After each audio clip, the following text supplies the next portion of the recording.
Open up your ears and your hearts, close your mouths, and shut your butts, because we're coming to you live from two weird cots in the middle of a scorpionful desert, and this just may be our final broadcast.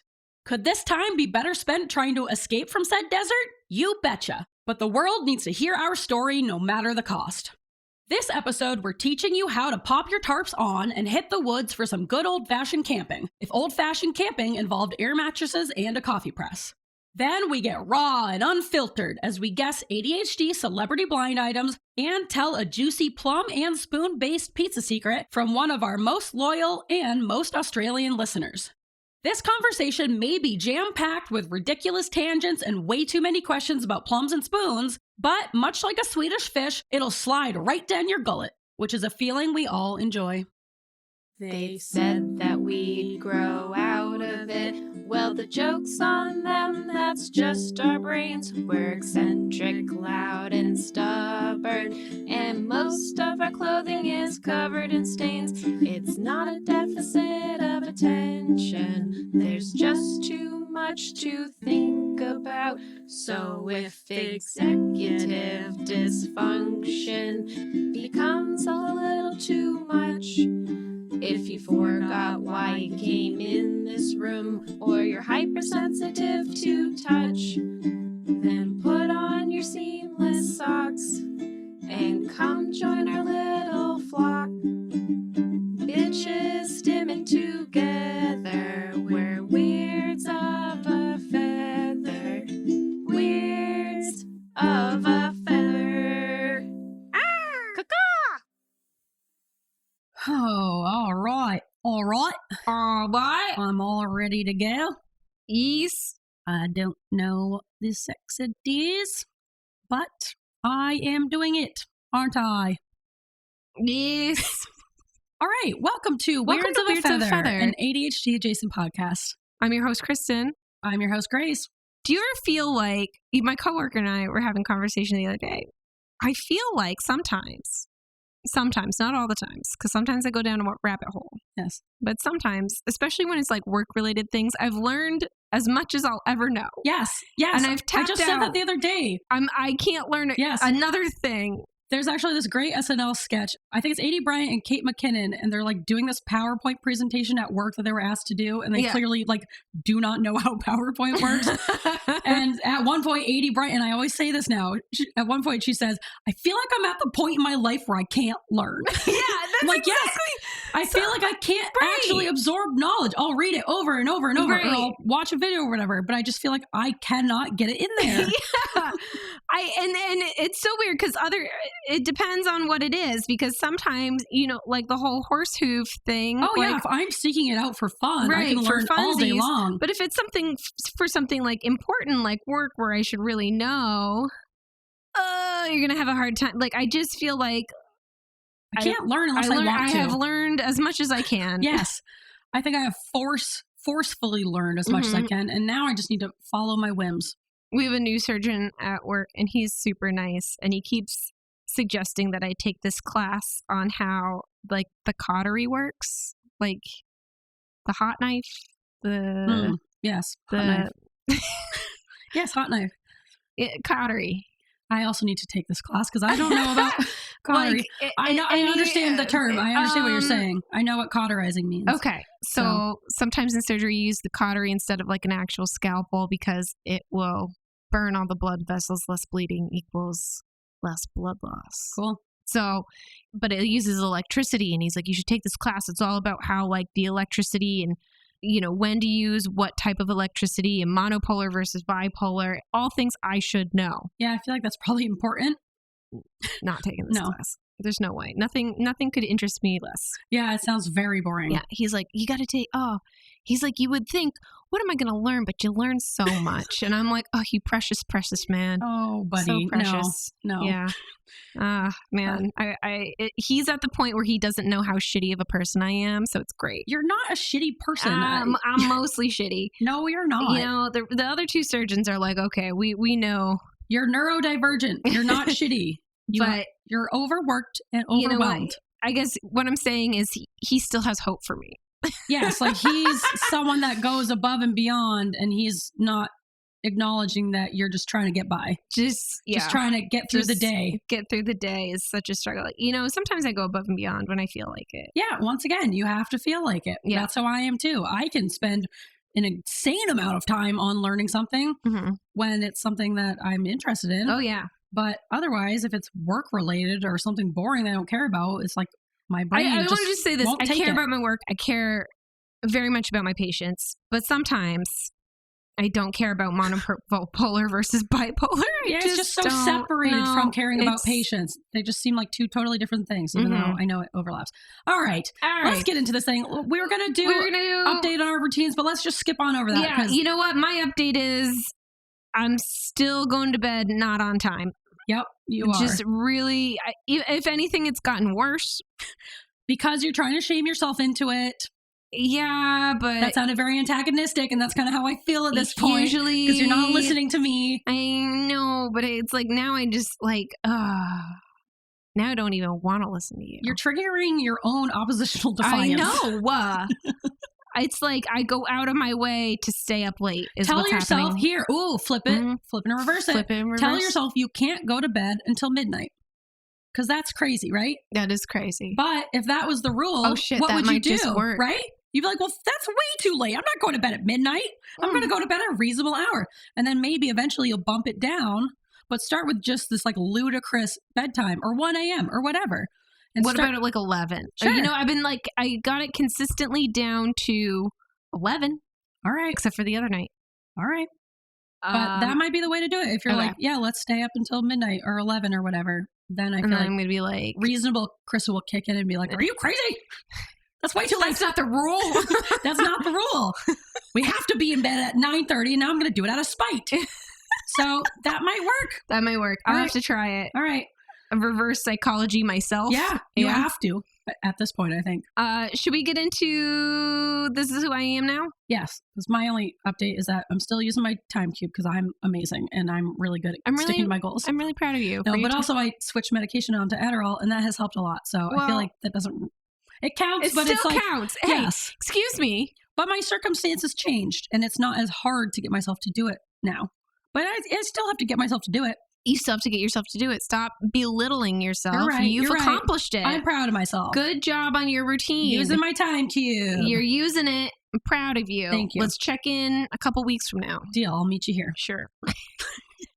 Ready for the song? Or do you want to insert the song? Yeah. Should we do... Let's sing the song. We've been singing it the whole time. Okay. We'll do our song. And then next Just week. Segs episode, we will have a new listener song for you on This Is Who I Am Now. Yeah. Ooh, stay tuned. But for now, Chris and I are going to do our version that we know you guys love and know in your hearts. Yep. All right.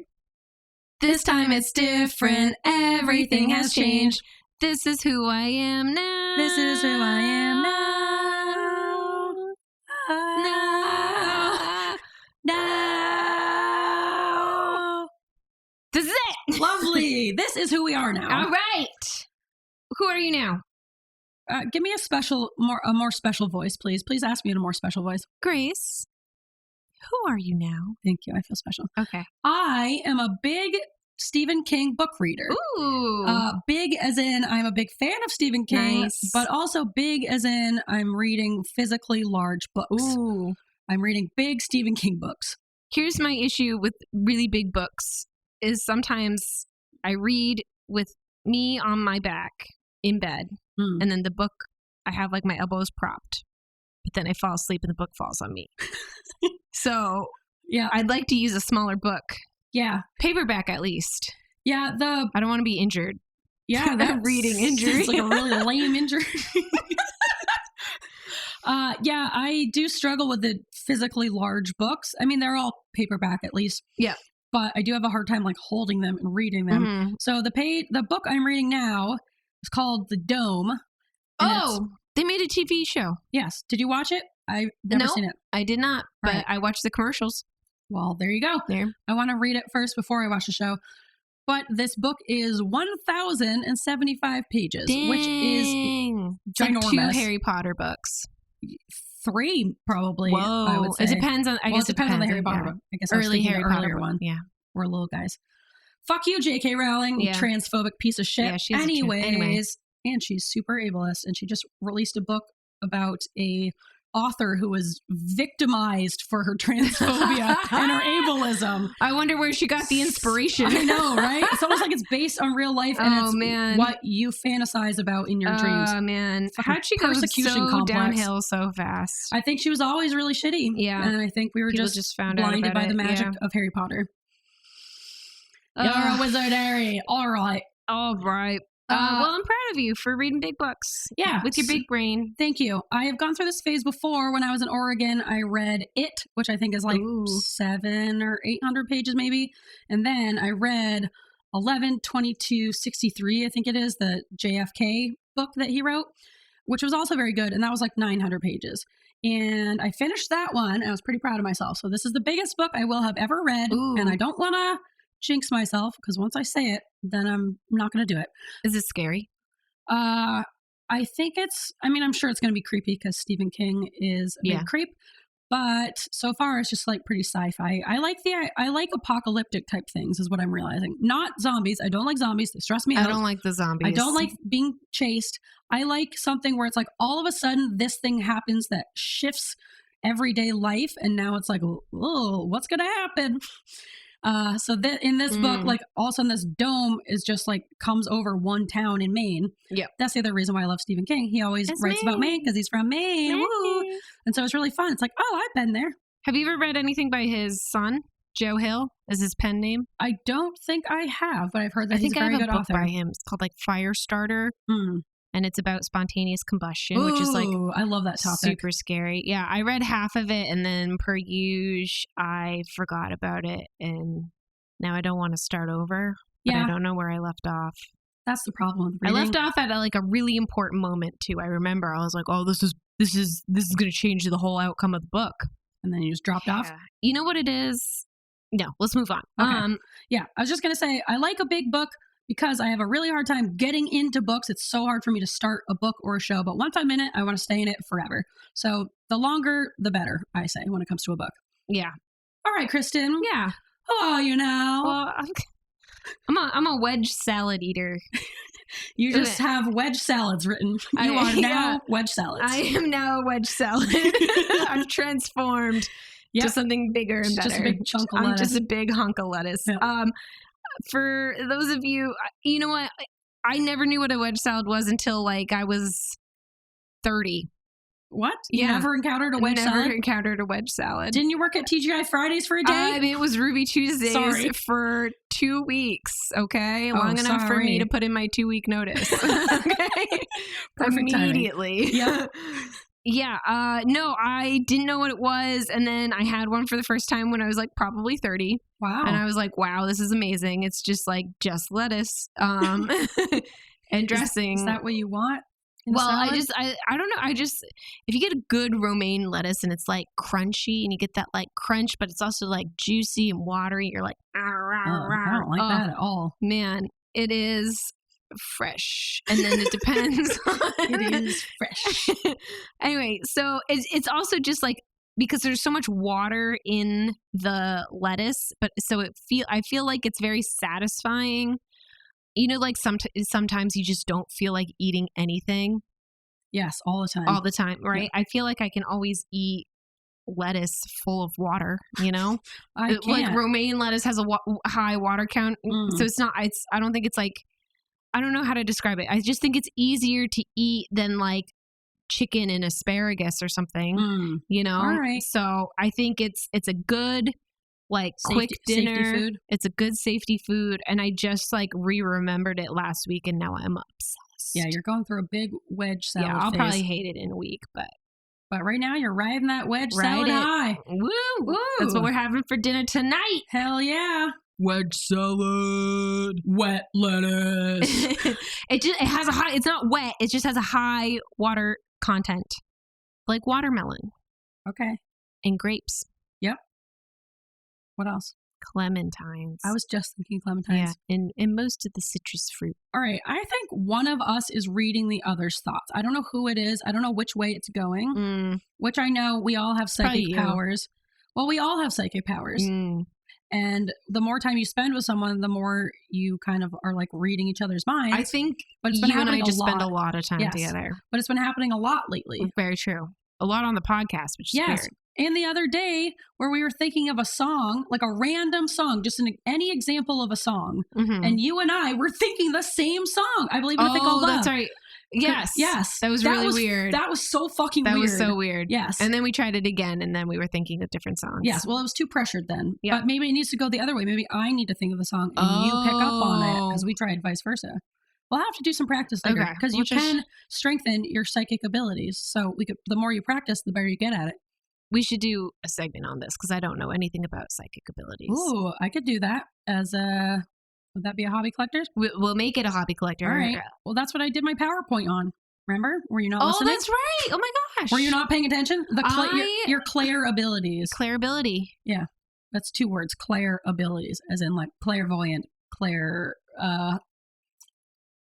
etc. Claire. The other types. The other types of Claire. Claire Claire's where you get your earrings in middle school. Yeah, there's Claire's at the mall. There's Claire sentience. That's one. Etc. But I'll do a hobby collectors on that because it's interesting. Sure. And maybe we could try out a few things.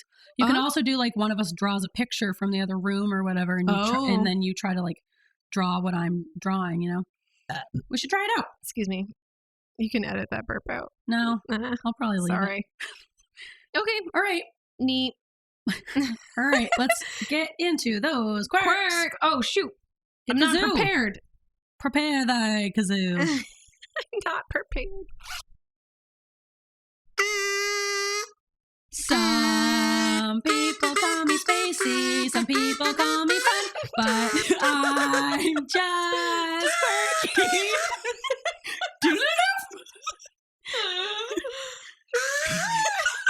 Yep, finish it strong. We're using this take, so we have to redo it. We have to read it. No, it was so good. Oh, okay, that's it. That's all I got. Lucy's upset by the kazoo, so we can't do it again. Shoot. Sorry. Hi, honey. Lucy. Hi, sweet girl. Is it dinner time? Go ask your father. Yeah. No, look at all the wires here. No, buddy. You're going to take down the whole operation. Right. Cue the music.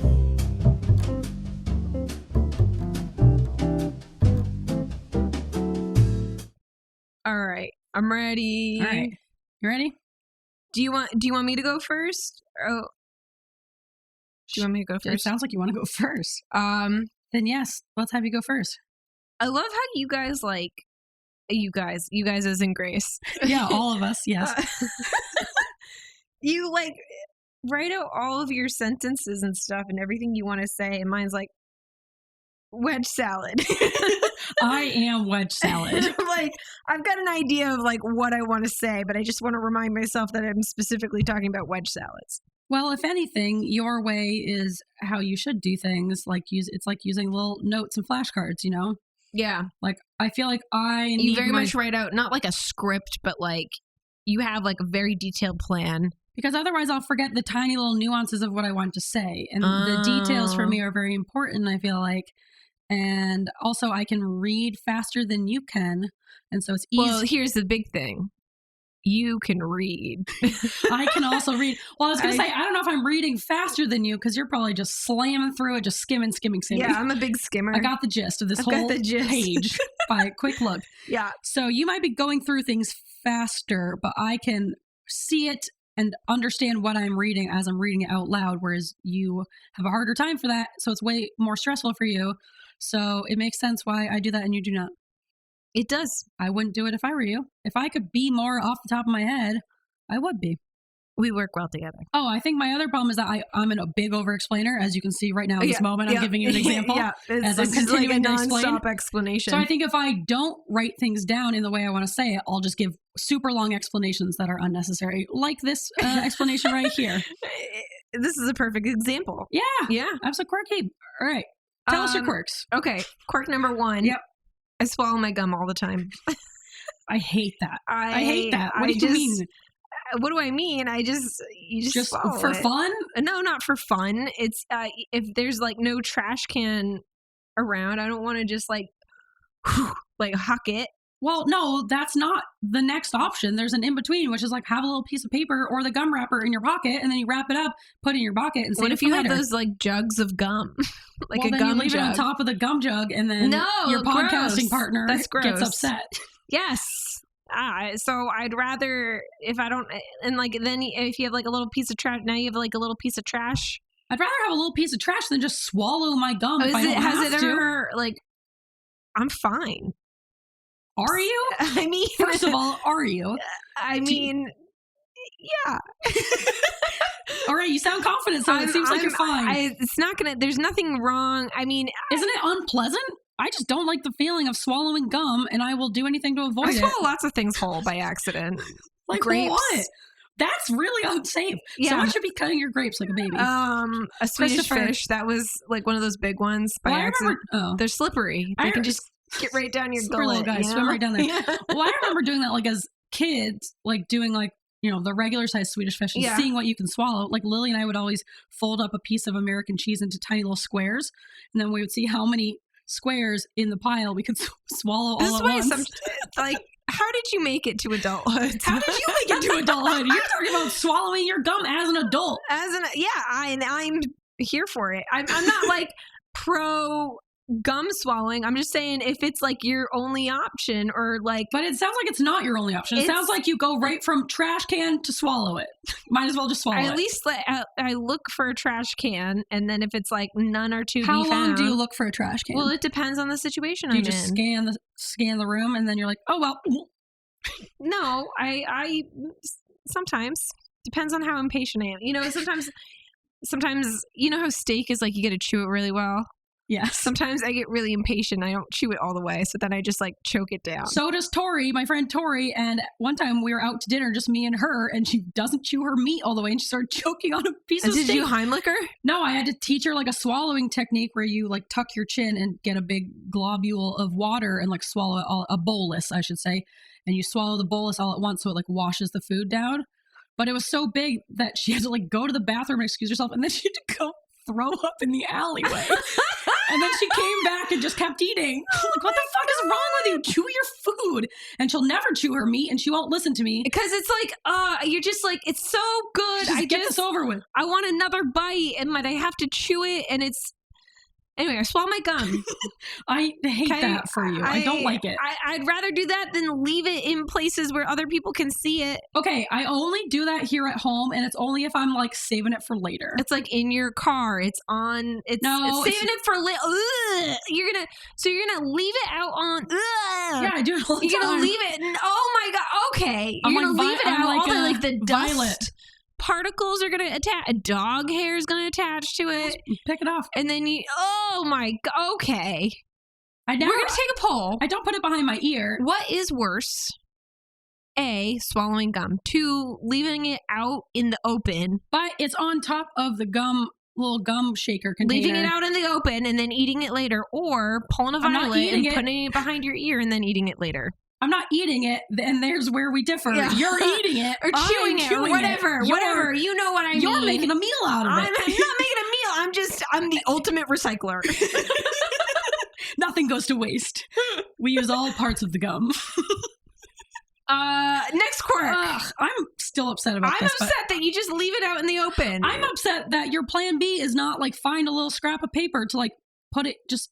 Well, I find a piece of scrap of paper and then I put it in the trash. Well, but then if there's no trash can, find a scrap of paper and fold it up really tight so the gum's not going to get exposed, and then put it in your pocket. No, there's always a risk that thing's going to come unraveled, and then you got gum pockets. Yeah, true, because a couple times I have washed my pants there and I've had gum pockets. Swallowed. And I just throw away. Should have swallowed. That can be the title of our episode. Well, you should have swallowed. An episode on camping. Yeah. For some reason. It's pretty much in line with our other titles. All right, quirk number 2. Kristen, stop talking about swallowing gum. I'm not apologizing. I wish you would. We're going to take a poll. I know there's some other gum swallowers out there. You know who you are. Yeah. Be proud. I treat all of my plants like my children. Yep. But I do have favorites. You shouldn't have favorites if they're your children. I do. I'm a bad. Do you tell them? No, I don't tell them. Oh. Well, that's okay. They just know. Yeah, they probably do. Plants probably can read your thoughts. Yeah. So what constitutes a favorite? How well it's doing, how easy it is, how beautiful it is, how much oxygen it's giving you, joy. My favorites end up being beautiful plants that I give so little and they give me everything. So a couple of my bonsais, or if it's like a major rehab project. So I have one. So another bonsai is not only is it really beautiful, and I've put it in a new window and it really loves this spot. So now I give it like barely anything compared to my other ones. So easy. It's your favorite because it's easy. No. It's easy, but it's very pretty but easy. Pretty easy. Okay. But like, it's going to be a combo of like the beauty factor plus the maintenance factor.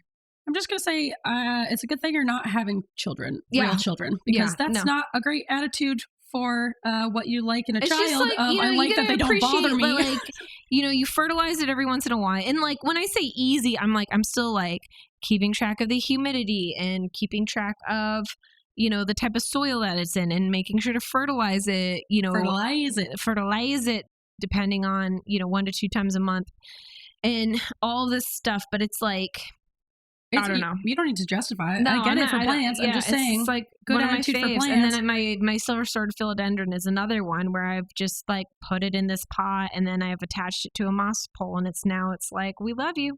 And you whisper, you're my favorite. It's a little mad at me because I did hack it a little bit, but it's necessary. Oh, okay. Anyway, last quirk. Yeah. I picked a fight in quotes. Would he put it in quotes? I put it in quotes. But would he? Or would he say you're picking a fight and you're like, oh, I picked a fight? He told you that you were picking a fight and now you're like, I guess I picked a fight. No. I would say we had an enthusiastic discussion. Yeah. About? Meal planning, because I thought it was really overwhelming. Yes. And instead of telling him like a grown-up, I kind of lashed out and I was like, I'm frustrated and I hate it and it's stupid. And so then we had to have a conversation. And then the conversation went okay, but I think the initiation was my fault. Yeah, it's not a great way to go into it. Yes. I'm glad you talked it out. We have many conversations about how I hold in all my feelings and that I need to not. Yes, I would agree with that. Dating someone who never holds in any feelings, all the feelings. All the time. He makes up for my lack of feelings, I think. I don't think that's really how it works, but yeah. Yeah. Anyway, so that was fun. I'm glad we did that. You're so quirky. So quirky. Yeah. Grace. What are your quirks? My quirks. All right, quirk number 1. Yeah. I file my nails almost every single day of my life. I know you do. I cannot have any edges, otherwise I will pick at them and bite them. And your nails look great. Thank you, but it's like obsessive. It's to the point where if I'm like bored in any capacity, I will just like pick them to shit. And so they have to be filed down, because otherwise I will just ruin my nails. And I like having long nails for once in my life. What about acrylics? I've tried acrylics before, but I don't like the maintenance. Too much work. Yeah. I don't want to spend the money on it. Did you get them done, or did you do them yourself? Both. I've gone through a fake nails phase. Actually, that could be a hobby collector's, because I actually was very into it and did it for like 2 years in Oregon. And then one day I just stopped. And that was the end of that. Actually, I think it was I started rock climbing, and then it was like not conducive to rock climbing. Yeah. And I also got my nails done, acrylic nails, a few times, but I just like hate the upkeep. And I hate sitting there. It's awkward. Like a full-time job. It's really boring. I don't like it. It's just so boring getting your nails done. And I don't like it, but I do like doing them myself. But I always wore fake nails because I have such a hard time growing them out and not picking them to shit. So I found that nail filing obsessively all the time forever is like the only way to combat it, which probably is not great for my nails, but here we are. All right, quirk number 2. I recently started a new Korean show called The Extraordinary Attorney Woo on Netflix, which I will not stop talking about. I know. And I'm not sorry about it. It's one of the most delightful shows I've ever seen in my life. Everyone go watch it, please. It's just phenomenal. It's about a Korean lawyer who was like the first autistic lawyer in Korea. And it's just, I just love everything about it. It's so charming. And I finished it very recently and I'm very upset. But this show, because it's Korean, it has English subtitles only. But because I'm so used to reading subtitles for shows anyways, even when they're in English. You always have subtitles. Yeah. And so when I'm watching a show that's in Korean with English subtitles, my brain just, I feel like reading the subtitles, my brain like forgets that I don't understand the language that I'm hearing. What do you mean I can't speak Korean? Yeah. And so I'll literally like I would for a show that's in English, I'll try to look away and like do something else, like look at my phone or file my nails or like stretch on the floor or something. And I'll look away and immediately it's like, nope. Oh, I don't understand Korean at all. I don't speak Korean. And I keep doing it where I'll get into the show and after a little bit of watching, my brain truly forgets that I'm reading subtitles. It'll just kind of like trick me into thinking I'm hearing it almost. But I keep looking away, being like, all right, I got it. I think I've absorbed enough Korean at this point. And I can just like a couple episodes. Look at my phone while I watch. And I look down and immediately it's like, nope. I'm not getting any of this. I need the subtitles. It forces you to pay attention. Yes, yeah? It does, which I actually really like. And I think that's another reason why I love this show so much is that I'm fully engaged because I have to be. So there's a little ADHD tip. If you're having trouble getting engaged with something, make it so you have to be. I'm going to have to watch this show. Please, I'm begging you, watch the show. Everyone watch the show. It's so delightful. I know I sound agitated, but it's really such a lovely, sweet show. All right, and quirk number 3. Yeah. Here's one that you make fun of me for all the time. So Enya, you guys know Enya? She wrote us in with this quirk, which I also share. I am unable to drink from any style of cup or container without dribbling it down my entire front. Enya, I don't know how.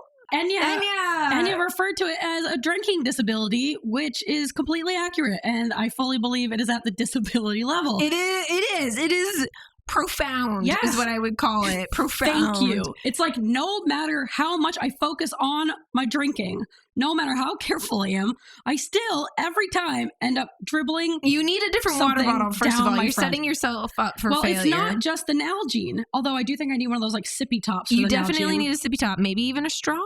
No, I don't like to drink out of a straw because, much like my dog Lucy, I like to do a daily drink where I realize that I'm absolutely super thirsty and I need to chug a bunch of water all at once. And then I chug, and I'm like, chug. It's like dripping down the sides of my mouth, but I don't care because I'm so thirsty. And that's part of it is I don't really care to be careful, especially when I'm drinking water. But where was it? Oh, we were trying to do that Zoom call. Yeah. And you're like, let me change into a nicer shirt. And then you're like, oh, I'll get a little glass of water. And it just like all went down your shirt. Yeah. And then I had to change my shirt. I changed my shirt 3 times that day. Because I can't stop. And it's not just the Nalgene. It's like glasses. It's really any container that's not a little sippy top. Even a sippy top. You're not a red wine drinker. Well, Enya said that she has not been able to have red wine in 10 years because she also shares this drinking disability. Oh my gosh. Enya, you can get these. No matter what. It's too much of a risk. Don't risk it, Enya. Well, she said she also loves a crisp white shirt.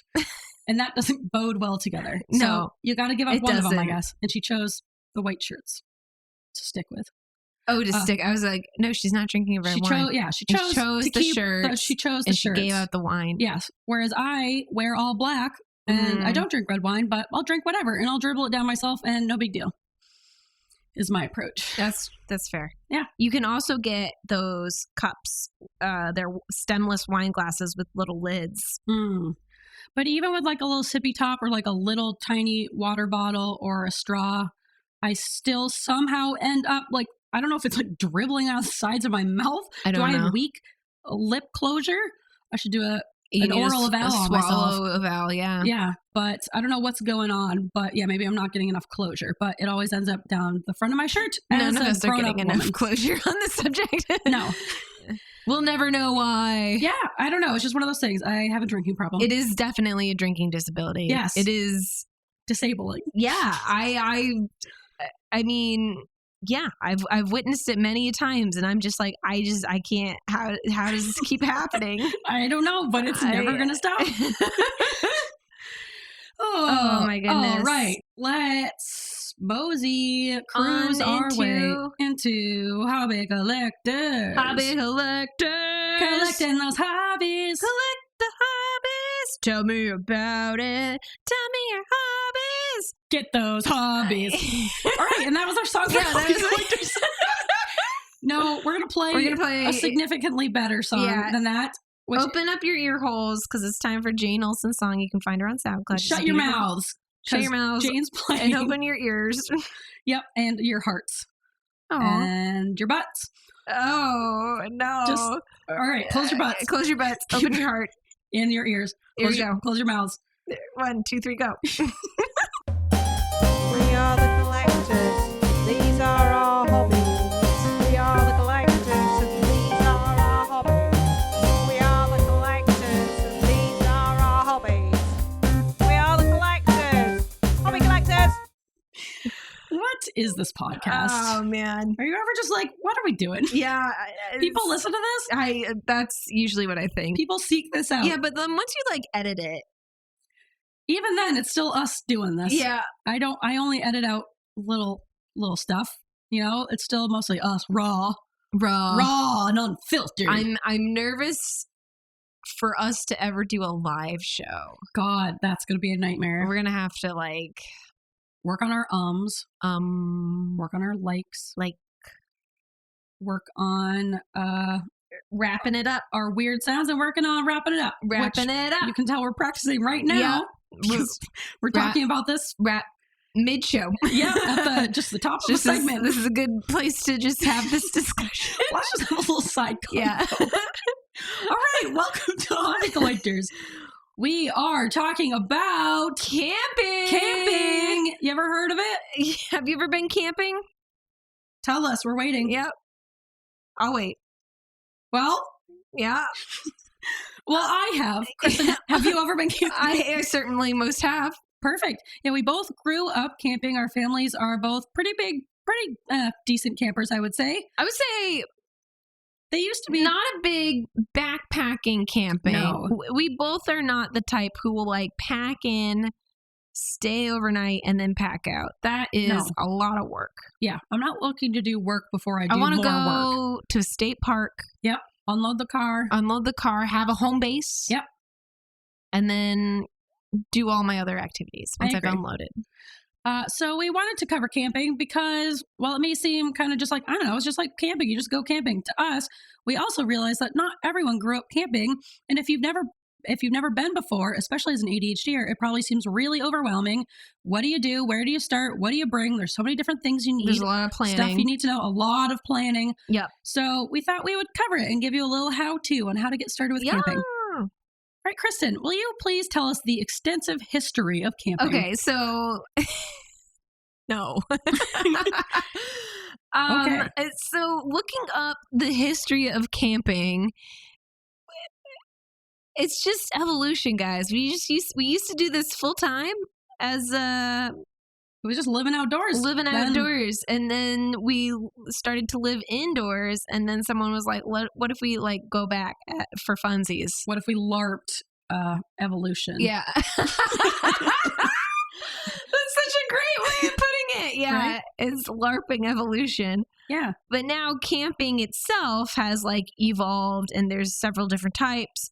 You can go RVing, which, I mean, that's the dream right there. You don't even have to set up. You just park. Pull up your bus. Right. You can go tenting. That's a bit of a roughing it. Backpacking, which is you pack in, you pack out. That is extreme. Yep. And then there's the glamping where you can get like a yurt or a big, beautiful camper or something. You have electricity. Maybe you have a TV in your camper. Who knows? Yeah, when I think about it, I think a key to what makes it glamping is that someone else is doing the setup for you. That's what I think glamping is. I don't think glamping's that. I think no, I don't think it's that. I don't know if I've ever been glamping. Neither have I, but I've heard things. I've been in a tent. Yep.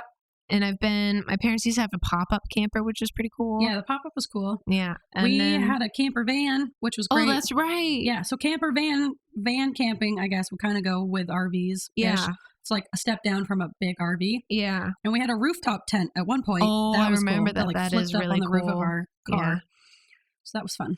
But yeah, I've never been glamping. And I don't know. I'm not going to say I'm never going to because it sounds kind of nice. I kind of want to go. Hey, to do the what do you want to do? You want to go glamping next summer? I would glamp. We could even glamp in the fall. it's glamping. We got glamp right now. We'll be back. Let's go glamping. All right, we're back from our glamping. Yep. And It was great. yeah. So I feel like we're both most familiar with like tent camping. Yeah. We did a lot of like neighborhood camping trips growing up. Yep. So I feel like if you're here for any hardcore backpacking or you're here for the glamping, get out of there. Yeah. This isn't for you. No, you can stay if you're a glamper, but the hardcore backpackers, this is not for you. You're gonna make fun of us. We use air mattresses. Yeah, this I'm a isn't big for air you. mattress. Gotta have my comforts. I gotta have coffee in the morning. Yeah. I'm already sleeping outside. I don't need to do like a lot of physical work to get to the place outside where I'm gonna then do more work to set up my tent. Yeah. Yeah. What do you need to go camping? Let me tell you. Please. You need some sort of shelter, like we talked about. Whether that's an RV, a tent, a pop-up camper, a yurt. I don't know. A bunch of sticks that you've compiled into a roof. A lean-to. A hole some in the people are ground. like, I'll just sleep under the stars. No. And I wouldn't recommend it, but No. maybe. I mean, not in New England. Maybe if you're like in the desert, that might be nice. The desert, there's going to be like scorpions and snakes and shit. Don't do pick that a in the desert desert without scorpions. A scorpionless desert. Are there any? I don't know much about scorpions, so. I don't know much about deserts. Yeah. So let us know at where'sofafeather@gmail.com about scorpions and or deserts. I think Christopher, he said he slept under the stars in Joshua Tree. Ooh, that sounds pretty cool. Yeah, that does seem really nice. Anyway, you need a way to cook all of the foods. Yep. You're going to probably bring food and water. You should. Yes. If you're staying at a campground that has amenities there, like they might have drinking water, potable water, and like a legit bathroom, not just outhouses. So check first and see if they have like water there. But yeah, if you're doing more rugged camping, you're definitely going to want to bring your own water. Yep. Yep. And then you need a way to cook the water to get all of like the giardia out of it. And you need a way to cook the food so it's edible. So usually that involves like a little travel stove / travel grill. You can actually we saw someone at that pizza place. I should have picked one up. They were like super cheap. Yeah, you can get them on like Craigslist and stuff for like mad cheap, or you can buy like a brand new one online. That's fine. They usually run off of propane. You could try and cook over the fire. You're gonna have a bad time. Yeah, it's not. If you're just getting into camping, bring a stove. Yes. Get a little camper stove. It'll be worth it. Yeah, you're gonna like the way your food tastes. We guarantee it. You can also get one of those. I forget what they're called, but they're just like a one-man operation. A jet boil. Yes. Yep. Thank you. Yep. Where you could make like noodles. You can make water for coffee in there. You can make tea, whatever. But yeah, we have a jet boil, and I'll bring like macaroni and cheese as a meal and just make it in there. I remember when I went camping with you and Ian, and he brought a jet boil, but he forgot the coffee grinder. So he tried to cut all the beans with a knife. That sounds like I drank it because we had like such a terrible. It was the Gorse Festival, right? Oh God! And yeah, and then we went to that diner. Yeah, it was such terrible coffee. Yes. And then you got up and you're like, I feel like garbage, and we all were like, I was so sick. We need to call it a day. I thought you were going to talk about a different time where Ian and I used the jet boil when we were camping, and I was making pasta, and he tried to drain it for me, and he dumped all of my noodles on the ground, and it was my only box of macaroni and cheese. I was so pissed. I was so upset, and I still am to this day. I feel like camping is like the true test of a relationship because things are going to go badly. Yes. And when they go badly, be wet if you go in New England. Yes, you're going to be uncomfortable. Yeah. So go with people that you like. It is really fun, and it's supposedly really relaxing, selling it. But like when you first get started, you're like, I'm going to kill someone. Yes. That's the fun of it. Yeah, it's all in good fun. Brings you together. You can try to cook hot dogs over the fire, but even that is tricky. You can do it in a tight squeeze, but don't. Nah. Fires are for marshmallows. Ooh, yeah, nice s'more. Yeah. I would, especially in New England or any sort of moist area, bring a tarp. Yep. Everybody says that their tent's waterproof. It never is. Not even for a downpour. Yeah, to have one over you, and then maybe even to have one under your tent. You need a footprint. It's called footprint, and then and some tents will come with their footprint, but I also recommend getting a tarp Not good enough. Yeah, just get a fucking tarp. Everybody needs a tarp. I used to always have a tarp in the back of my car. It's so freaking useful. Never know when you're going to need a tarp. You never know when you need a tarp. You're going to be stranded, get a tarp. Yep. Maybe some rope. That might help. This one was written by Grace in all caps. Bug spray. Please bring bug spray. For the love of God. You will have the most miserable time if you don't bring bug spray. God, the mosquitoes are brutal. Black flies. Lyme disease is a real threat in New England. Yeah, I hate being without bug spray because I'm so bothered by bugs. Also, a few that we forgot to put on here. Something to sleep on, preferably an air mattress. Make sure that you bring a little blowy up mechanism, attachy thing, and have batteries for it. Yep. Or you can get one of those like little, just like pads, or one that kind of self-inflates a little bit. Cot. But those suck. Yeah. Don't bring a cot. That's weird.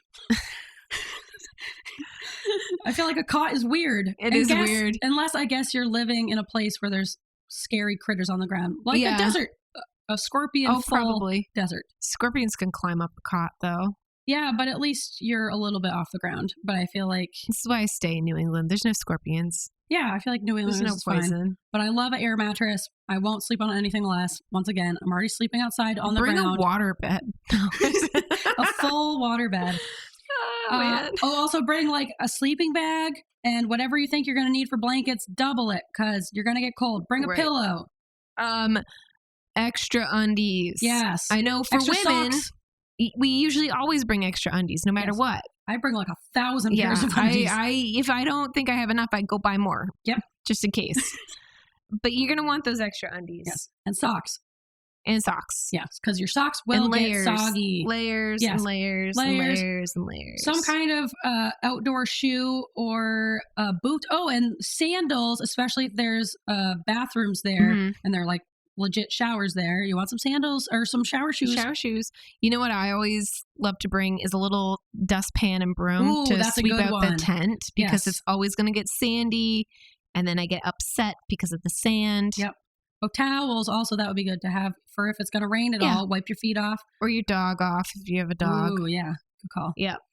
And then other things I'm sure we forgot. Oh, utensils, something to eat off of, something to hold and carry your water and your food. There you go. And then... So you need a lot of things. Yeah.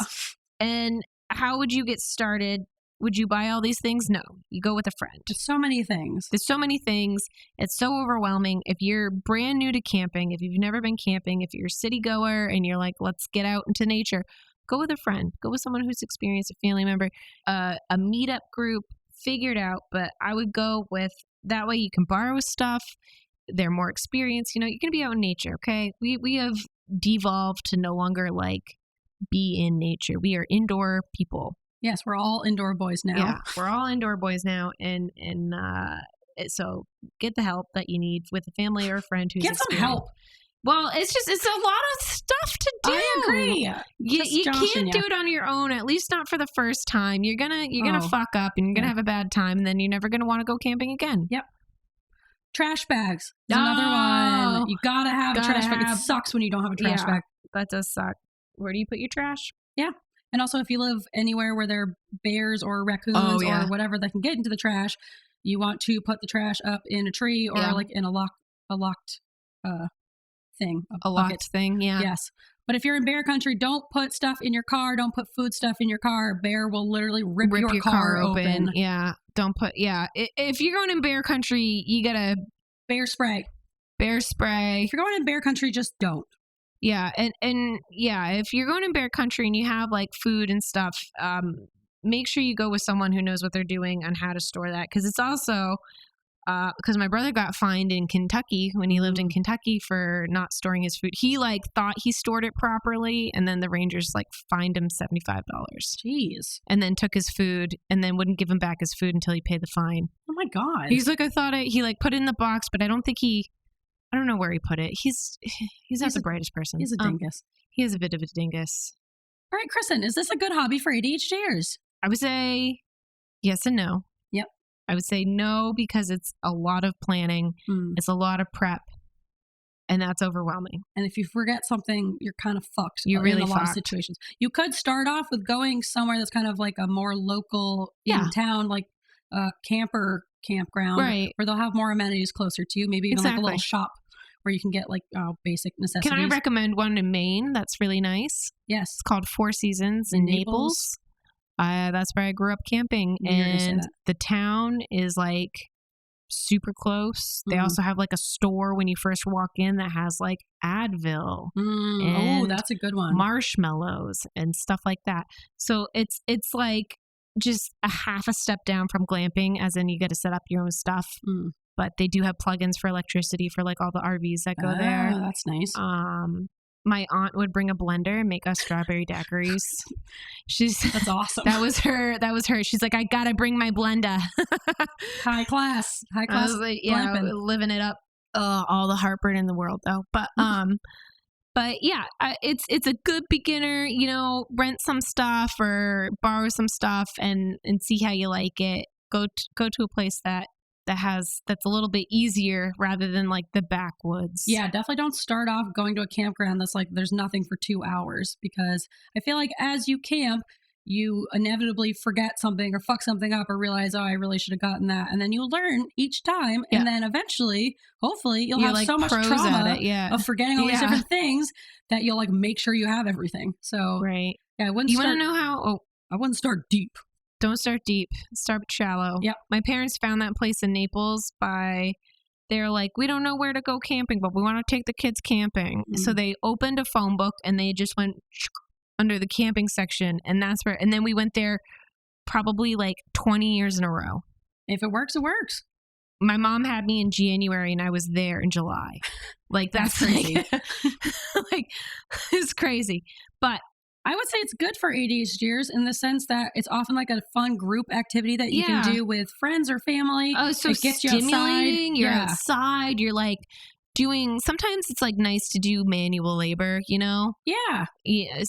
And just like I'm putting together a tent. I'm putting up the tarp. I'm hanging a clothesline. You're building things with your own hands. Right. You know, and good. it's camaraderie, you know? Yeah. Yeah. And it's good for your brain to be out in nature. Yeah, so it is. It's good to see green stuff. It's a good way to get out in nature without necessarily having to do a lot of physical activity besides the setup. You know, it's like with hiking, you get outside, but now you have to be hiking. Yeah. With camping, it's like you can go outside and set up your tent, and now you can just like hang out outside. Hang out and drink all day if you need to. Yeah, hang out by the fire, go hang out by the lake, read on your air mattress. If it's rainy, ooh, that's so cozy. Being in a nice, cozy, warm tent when it's raining outside, like because really it's hard. so cold. Yeah, I love that. Yeah. Yeah, I think Or try it nap. out. But A nice I nap. love a good camping nap. Camp naps are the best naps. So I say give it a shot. But yeah, just like follow our advice, I would say, because we know from experience. Dip your toes in first before you plunge yourself in there. Yes, definitely. All right. And any accidents or injuries that occur as a result of this are not on us. We've already consulted our lawyers. So don't even try. Don't even try. But try camping. Yes, but don't try suing us. Got it. All right, Kristen. God, this episode Are you ready is too to long. Get into... Well, we did take a break halfway through. Oh, you're right. Okay. Yes, I'm ready for alternative segments. Bow, bow, bow, bow, bow. Wow! Alternative segments. All right, on this week's alternative segments, I am doing celebrities with ADHD blind items. And I am blind. Yes, Kristen is going to guess my blind items. And for those of you who don't know what blind items are, they are just like little pieces of gossip that people write into a couple different websites. I can't remember exactly what they are, but essentially they're just like gossip. Rumors. Yeah, like anonymous rumor and gossip websites where... About celebs. Yes. And so one of my favorite podcasts, Page 7, go check it out. They're the best. It's kind of like our podcast. It's just nice to listen to for the camaraderie, even if you don't necessarily care about celebrities and pop culture. But they do a segment of blind items where they play a guessing game of the celebrities. And so I was inspired by that. And I wanted to do blind items where Kristen guesses, but these are celebrities with ADHD. Okay. I know so much about celebrities, so I'm going to nail this. Yeah, I was worried about giving you ones that are too easy, but I know how little you know about celebrities, so I think even the most obvious ones will be difficult. Are you ready? Britney Spears. Actually, she does have ADHD. Does she really? Yes, obviously. Is that one of your things? No, Oh. I almost used her though, so I'm glad I didn't. Okay. But this one is very obvious. Oh my God, if you used that, I would have like shot myself. That would have been impressive. That would have been. All right. All right. Let's go. This reality TV star, Okay. American media personality, and singer at one point is also the heir to a giant company in the hospitality industry. She went public about her ADHD on the CNN show Larry King Live in 2007. Kelly Clarkson. No. Damn it. Oh, Kelly Clarkson. But she received her ADHD diagnosis at the age of 12 and took Adderall to manage the disorder, which she has been taking ever since. She was out of the public eye for a while, but has recently reemerged and was Paris Hilton. Yes. Yay! Good job. Good guess. I was going to say she was even given a cooking show at one point recently. And she is someone who's judged a lot. The singer got me off track, but then I remembered she did release that one The song. Stars Are Blind. This. I see what you did there. Yep, that's a great. She did release that one album. And she's a DJ. I should have put that in there. Is she really a DJ? Yeah, Man. she's like a legit DJ, I think, too. She is. I love Paris Hilton. I have to watch that documentary on her. You have to. I heard it's like really upsetting. Yeah, I told you that. Yeah. Oh. Yeah, it's about how she was like kidnapped and sent away to one of those scary like kid boarding schools where you have to like do manual labor in the woods and you're abused. Yeah. And she ran away from a bunch of them, like out in the middle of nowhere in the woods, like surviving for days by herself to get away from these schools at like 15 years old. I love how she's just like, fuck this. Yes, I respect that so much. ADHD, right? She's Yeah. Yeah. I used to get really mad at her, like that whole show, The Simple Life. Well, let me read this sentence that I wrote. She's someone who's judged a lot because of her public persona, and many think of her as dumb, but a documentary on YouTube a couple of years ago revealed that there's much more to her than meets the eye. And that's all a persona, she even said. Yeah. Because in the documentary, so she was sent away to one of those really abusive schools, and then she just kind of like buried all that trauma deep down and then just like went on to have this public persona of being really dumb and like on Simple Life, not even knowing how to sweep a floor. Then she meets up with these other women who she was in this abusive school with, and they're all talking and they're like, yeah, whenever we watch A Simple Life, we would laugh because we know you know how to sweep a floor. You were forced by abuse to like scrub floors with, with toothbrushes.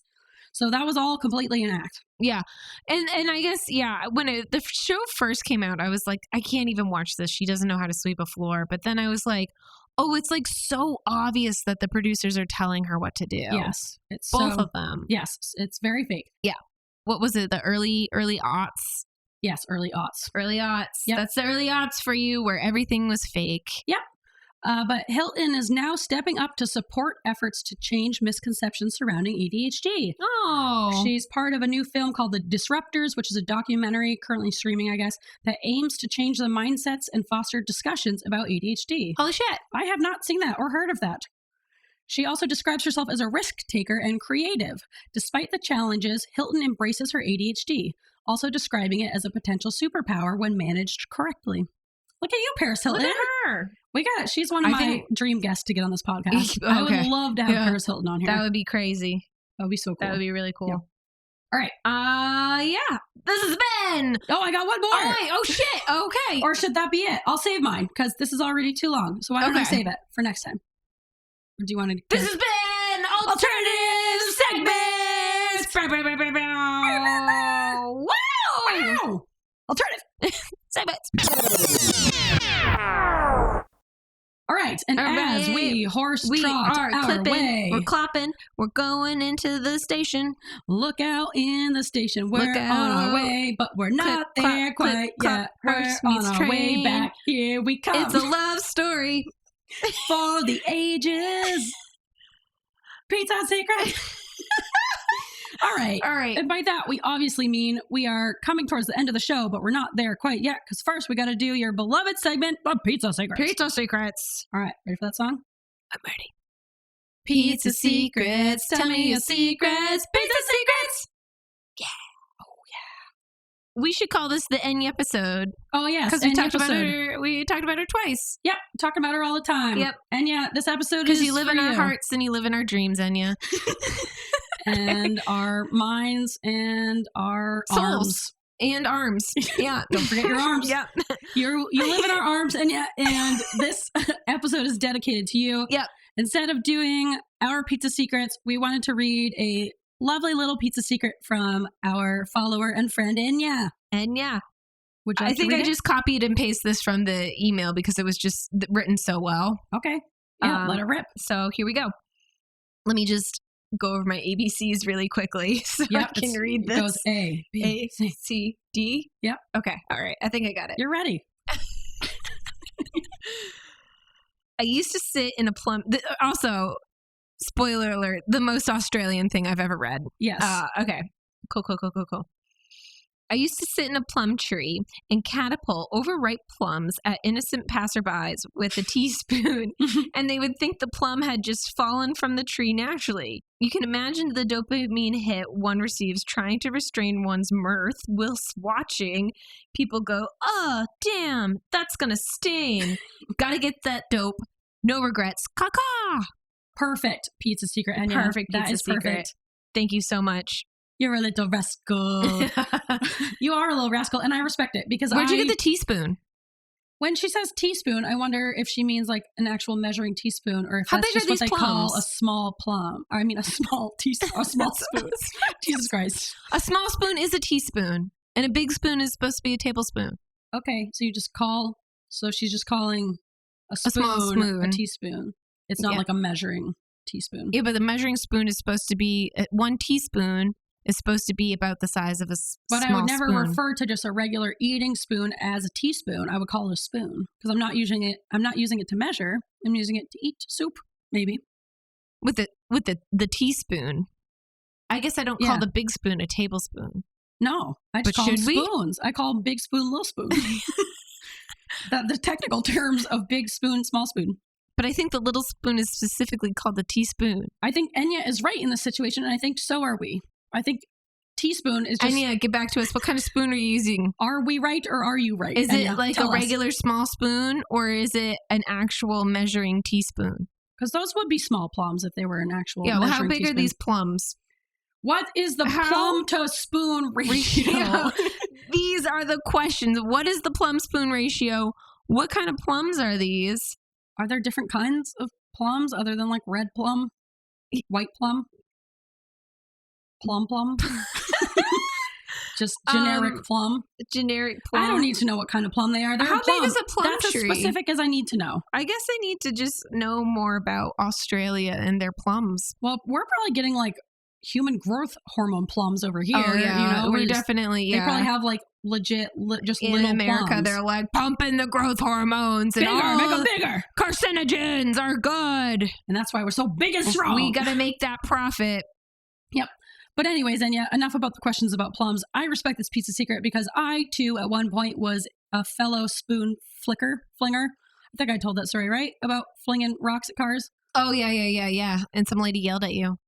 I still want to know more about these plums and plum trees, but I guess I can take that journey without, that will be a solo journey endeavor. trip, I'll get back to you on the plums. I've got enough info on the plums. I'm good on Yeah, the you're good plum on plums? info. If you want to learn and tell me, I guess go for it. Yeah, But I'll probably shout it at you later. I'm sure you will about the plum sizes. Because I'm just thinking, if it's a regular plum like you and I eat, It's not. with a teaspoon. It's one of those little guys. I know it is. One that like looks like an apricot. Like the size of an apricot. Apricots are still pretty big. Apricots are pretty small. What apricots are you eating? The apricots at the store. Those are like little. They're like this big. They're like a golf ball size. You could fit that on a spoon, a teaspoon. Enya, if I'm you gonna could get a fit bunch of spoons. an apricot on Yeah. a teaspoon, But, Enya, please explain what kind of plums you're talking about, because I am... would you recreate this pizza secret for us? Yeah. So we can see every element of this because we need to know how it works. The Was it a spoon to plum ratio is just driving me nuts. Was it a plastic spoon? Because I use a plastic spoon because then you can get a good flingy motion. Ooh, what about like a nice spatula? Ooh, that might be nice. You Like could one of get those some really distance. long, flat ones that are really bendy. Ooh, you just have to like get it to rest on there. Yeah, and then whoop, you could really kind of get that arc going. Yeah. Also, Enya, while you're giving us some feedback, also let us know. Have you ever used a boomerang before? Oh, Like yes. truly thrown a boomerang? Or a slingshot. No, we use No, slingshot. this is Australia specific. Oh, We use slingshots. We have a slingshot. Remember that time you and I were slingshotting at mushrooms in the yard for like 2 that's hours? right. Yeah. We were gathering acorns. As we were planning the podcast, Yeah, right? that We just shot mushrooms That was while we were playing the podcast. Yeah. One person would, almost a year ago. yeah. Our 1 happy year's coming up. anniversary. Yeah, one of us would fling the little acorns and try to hit some mushrooms, and the other one would gather the acorns, and then we would switch. Like adults. This is what adults do. This is what adults do. And yeah, get back to us about these plums. I And- gotta know. And all the other stuff we asked you about. Yeah. Plum to Please. spoon ratio. I'm gonna be up all night thinking about this. I'm going to sleep soundly. I don't care. I think that's been our show. Yeah, I guess. Right? Yeah. I think Yeah, that we'll has end on been this weird interesting note. Yeah. about plums and teaspoons. Plums and teaspoons. This has been an episode about plums and teaspoons. If you want to give us your feedback This is about the plums and spoons podcast. Yes, and also the Enyepisode, Enyepisode. and also whatever else we have talked about. Yes. Camping. Camping. That was the main topic. Yeah. But mostly the plums and the teaspoons. If you enjoyed, Plums and how could you teaspoons. not? This has just been grade A radio. If you enjoyed this episode today, you can follow us at Weirds of Feather on Instagram. You can find us on TikTok. You can join our Facebook group of Weirds of Feather. And you can email us if you're like, hey, I know all about spoons and plum to spoon ratio. You can email us. majored in plums and spoons. Yeah. It's Australia specific. Probably, I wouldn't Yeah. doubt it. And you would like to get in touch to us to share your knowledge about plums and spoons and apricots and the ratio betwixt the 2 or 3. Ooh, betwixt. I know. Good word. It's one of my faves. I love it. It's a word that I know. It is one word that you know. Please email us at weirdsofeather@gmail.com. Yep.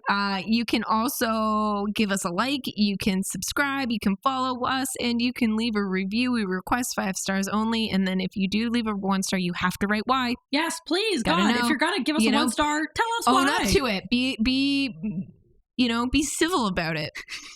Be an adult like we are. Yeah. And tell us to our faces so then we can cry about it for months. Yeah. Just know as you're writing your bad review that I will be crying. I will cry depending on the feedback. If you're like, these women are crass and loud, I'll be like, thank you. Yeah. But if it's like, that one girl's voice is very grating and it hurts my ears to listen to. But they don't specify. It'll obviously be a man.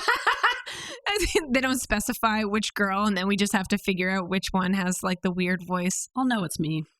We both have beautiful voices. Are you insulting both of us? That's, Tracy did compare you to Kathy Griffin. Oh yeah, I was And compared me to Zooey Deschanel. Yeah, I which know. What the fuck? I appreciate that compliment. Just Yours was, I'm not picking favorites, but Kristen, you sound like Kathy Griffin. and then Grace, you sound angelic. Well, it's funny because you're always compared to Zooey Deschanel, so I guess our voices I do think a flip it's flop. just you. I think it's just you who is comparing me to Zooey Deschanel. Other people do as well. Anyway, this is the end of our show. This is our show. You have listened to it for some reason. Yep. And now you're at the Yep. end. And look at that. I Where hope did we that faded hour out go? before. Yeah. I Yeah. hope we're Where did the time go? Yeah. And let's call it out. Yep. Yep. Caw-caw. Oh, that's a nice one. Morning, Deb. What's that one? That's a boo dug. The boo duck. Boo Doug. I don't know Boo Doug. Okay. That's cute. Yeah.